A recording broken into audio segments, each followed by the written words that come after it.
हाँ तो मेरे प्यारे बच्चों, क्या आप क्लास 12 में हैं और आप आर्ट्स रखे हैं और अब तक आप कोई तैयारी नहीं किए हैं, तो ये वीडियो आपके लिए है।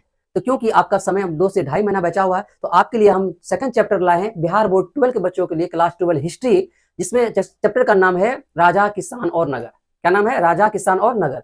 इसमें आपको हम बताने वाले हैं कि इंपॉर्टेंट क्वेश्चन आंसर बस इतना ही कर लेना है, इससे बाहर एग्जाम में नहीं आने वाले, ये मेरा गारंटी है। आप इतना करके जाओ, समझो सभी क्वेश्चन इसी में से आने वाला है। आज हम कराने वाले हैं लघु उत्तरीय प्रश्न। क्या कराने वाले हैं?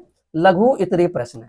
याद रखिएगा, क्या कराने वाले हैं? लघु उत्तरीय प्रश्न आपको कराने वाले हैं। लघु उत्तरीय प्रश्न कराने वाले हैं, यानी 2 नंबरिया क्वेश्चन कराने वाले हैं। वेरी वेरी इंपॉर्टेंट, याद रखिएगा, वेरी वेरी इंपॉर्टेंट। ठीक है, और चैप्टर है ये 2, जिसका नाम है राजा, किसान और नगर। क्योंकि जो बच्चे नहीं पढ़े, चैप्टर का नाम भी जाना जरूरी है।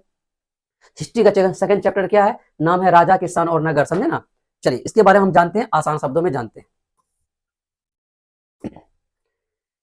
तो मेरा चैनल है आर्ट्स विद्या, लेकिन बच्चे इस चैनल को हम चेंज करने वाले हैं, इसमें टेस्ला लगाने वाले हैं।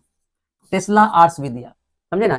अभी आर्ट्स विद्या है, इसमें लगाने वाले हैं टेस्ला आर्ट्स विद्या। समझे? आप 12 बच्चों के लिए पढ़ाने वाले हैं हिस्ट्री। कौन बच्चे? बिहार बोर्ड बच्चों, जो इस बार एग्जाम दे रहे हैं 2026 में। ठीक है,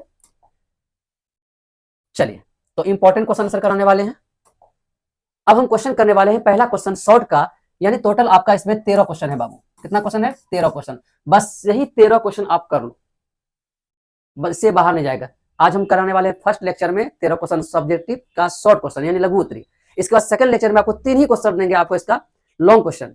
फिर इसके बाद आपका ऑब्जेक्टिव आएगा, बस जितना ऑब्जेक्टिव बनेगा सब ऑब्जेक्टिव करवा दे। बस ये 3 लेक्चर देखो, यानी चैप्टर समाप्त। यानी हर चैप्टर में 2 से 3 लेक्चर ही आएगा। मात्र इसमें 15 लेक्चर है, तो मात्र 30-32 लेक्चर में आपका पूरा चैप्टर कंप्लीट हो जाएगा। ठीक है मेरे प्यारे, और ज्यादा नहीं होगा, आधा घंटा 20 मिनट 15 मिनट का ही लेक्चर है। ठीक है, चलते हैं। आइए, पहला क्वेश्चन है मेरे प्यारे बच्चे, हर्यक वंश के संस्थापक, याद रखिए संस्थापक कौन था, उसका कार्यकाल बताए, यानी उसका कार्यकाल कब से कब तक था वो बताए। ठीक है, आइए, हर्यक वंश के संस्थापक बिंबिसार था। कौन था? बिंबिसार। याद रखिएगा, पूछा जाता है हर्यक वंश के संस्थापक कौन थे? बिंबिसार थे, जिसने 544 ईसा पूर्व से लेकर 492 ईसा पूर्व तक शासन किया। अब सर ईसा पूर्व क्या होता है? यानी बाबू ये समझ लीजिए, ये है यहाँ पे ईसा मसीह का जन्म होता है, यानी इससे पहले जो आता है उसको ईसा पूर्व बोलते हैं। क्या बोलते हैं? ईसा पूर्व बोलते हैं। और इसके पास जो आता है उसको ईसवी बोलते हैं। याद रखिए, इसको बोलते हैं ईसा पूर्व, इसको बोलते हैं ईसवी। याद रखिएगा, यानी यहां से स्टार्ट होता है, यहाँ तक 0 होता है, फिर यहाँ से 1 2 3 4 5 से स्टार्ट होता है। ठीक है ना? चलिए, इसको बोलते हैं ईसा पूर्व। कब से?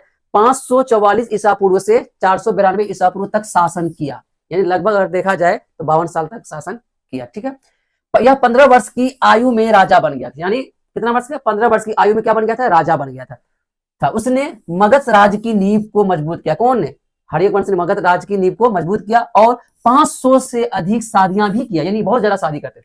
यानी अपने राजपाट को बढ़ाने के लिए इसका कहना था कि जितना शादी करेंगे उतना मेरा क्या होगा? रिलेटिव बनेगा, रिलेटिव में मेरा राजपाट बड़ा होगा। इसलिए इसने 500 से अधिक शादियां भी की। उसके शासनकाल में मगध एक शक्तिशाली राज्य बन गया था। इसके शासनकाल में, हर्यक वंश के शासनकाल में क्या है? एक शक्तिशाली राज्य बन गया था। क्या मेरे प्यारे बच्चे समझ में आया? चलिए आगे चलते हैं। अगला क्वेश्चन क्या कह रहा है? गुप्तकालीन विज्ञान, याद रखिए, और प्रौद्योगिकी पर प्रकाश डाले। गुप्त काल में, यानी गुप्त काल में क्या क्या विज्ञान प्रौद्योगिकी था उसके बारे में थोड़ा सा प्रकाश डाला। आइए, गुप्त काल विज्ञान और प्रौद्योगिकी का दृष्टि से स्वर्ण युग था, यानी दृष्टि से क्या था? स्वर्ण युग था। यानी गुप्त काल विज्ञान और प्रौद्योगिकी की दृष्टि से एक स्वर्ण युग माना गया था। क्या माना गया था? स्वर्ण युग माना गया था। गणितज्ञ आर्यभट्ट ने शून्य का, दशमलव का और ग्रहों का गति की खोज की। कौन की थी? आर्यभट्ट ने। शून्य ग्रह का, है ना, शून्य का, दशमलव का खोज की कौन की थी? आर्यभट्ट ने।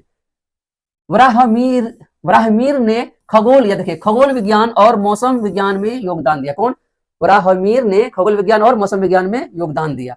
लो धातु से बना मेहरौली का लो स्तंभ, या देखिए, लो धातु से बना मेहरौली का क्या? लो स्तंभ उस समय की तकनीकी और प्रगति की एक उदाहरण है।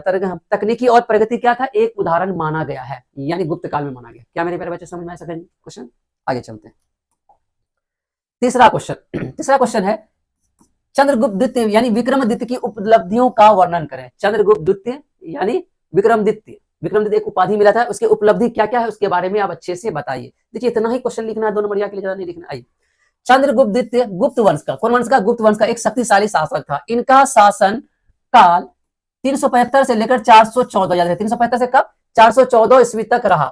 उसने कई राजाओं को पराजित किया। कौन? चंद्रगुप्त द्वितीय ने कई राजाओं को पराजित किया, और एक, है ना, विशाल साम्राज्य की क्या स्थापना किया। इन्होंने राजकुमारी कुबेर नागा, याद रखिए, राजकुमारी कुबेर नागा से विवाह किया था, ठीक है ना, और विक्रमादित्य की उपाधि धारण की, यानी इसके बाद है क्या धारण की, विक्रमादित्य की उपाधि धारण की। उसके दरबार में 9 रत्न रहते थे, बहुत सारे 9 रत्न थे, जैसे कि कालिदास, वराहमीर, ये सब इसी के दरबार में रहते थे, इन 9 रत्नों में से एक थे, जैसे विद्वान थे। इन्हीं के शासन काल में चीनी यात्री फाहियान, याद रखिए चीनी यात्री का नाम था फाहियान, है ना, भारत में आया था, यहाँ पे अलग हो जाए, आया था।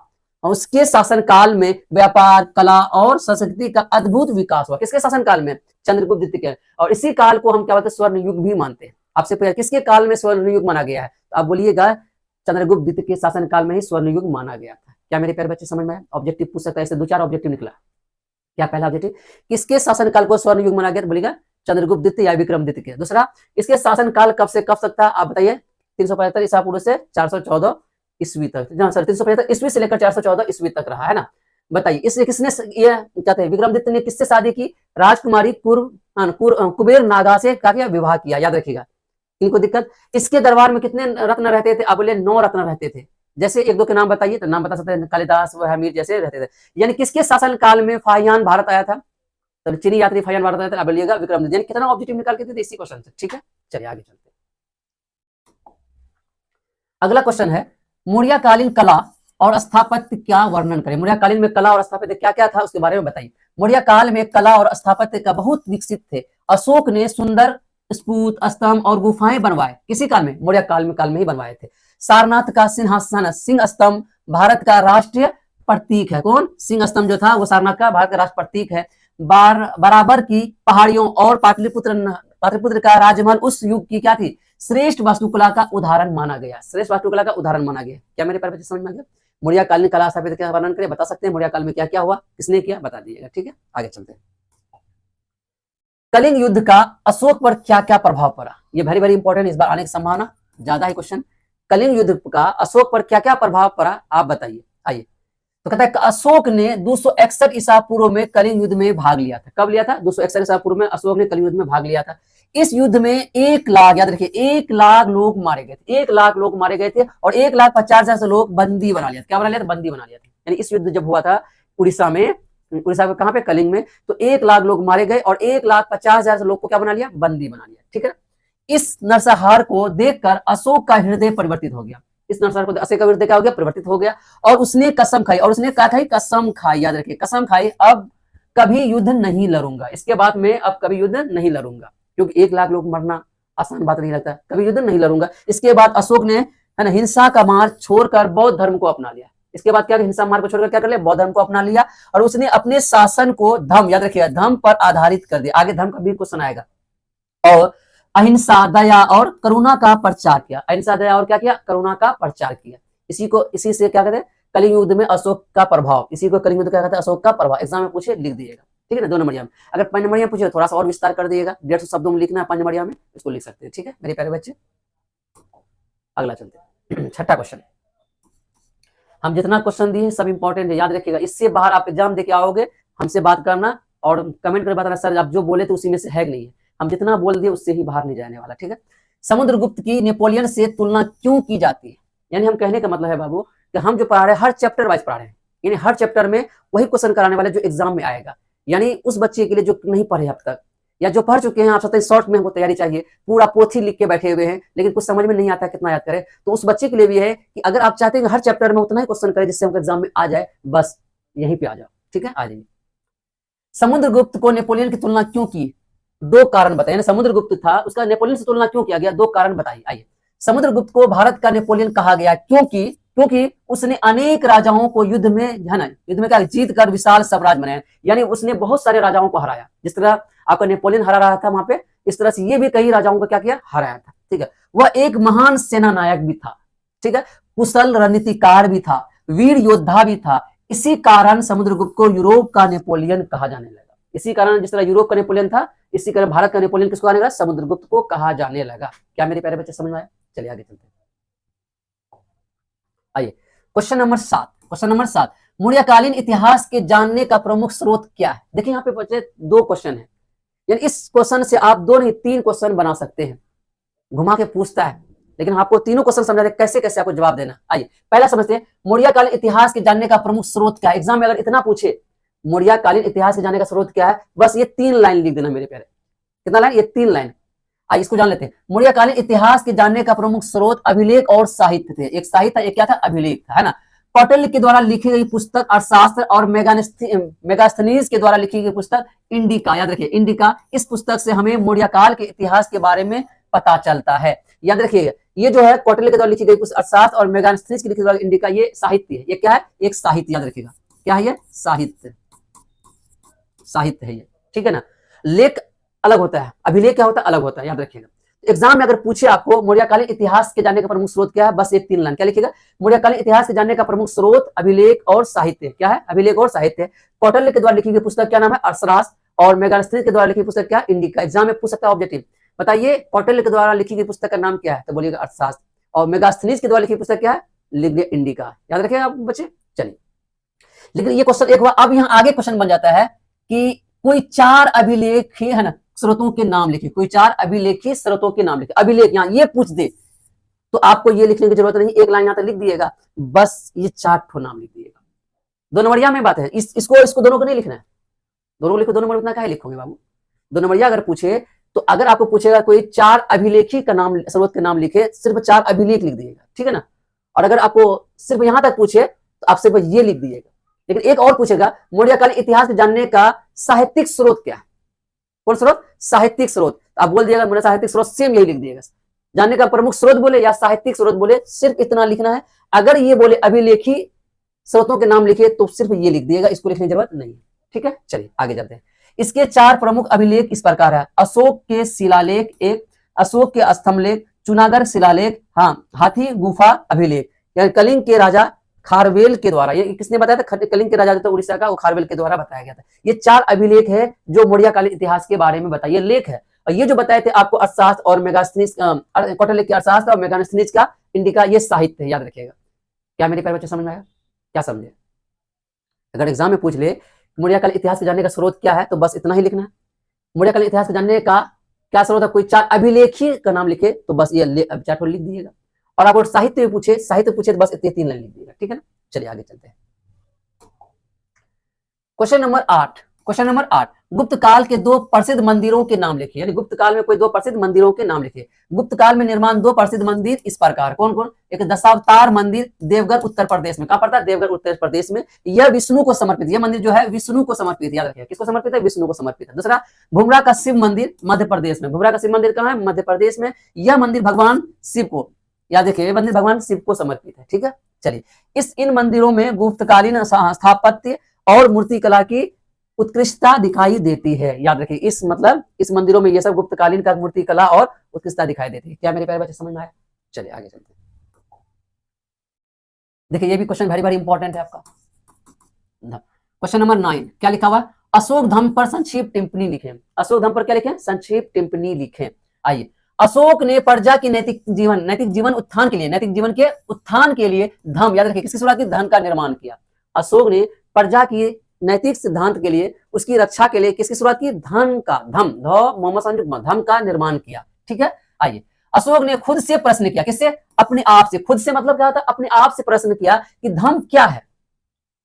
क्या कहा? धम्म क्या है। उसने जवाब दिया, अपने मन से फिर जवाब दिया। धम्म, वह स्वयं उत्तर देता है, धम्म दान है। धम्म क्या है? दान है। धम्म क्या है? धम्म कृपा है। धम्म क्या है? धम्म दया है। धम्म क्या है?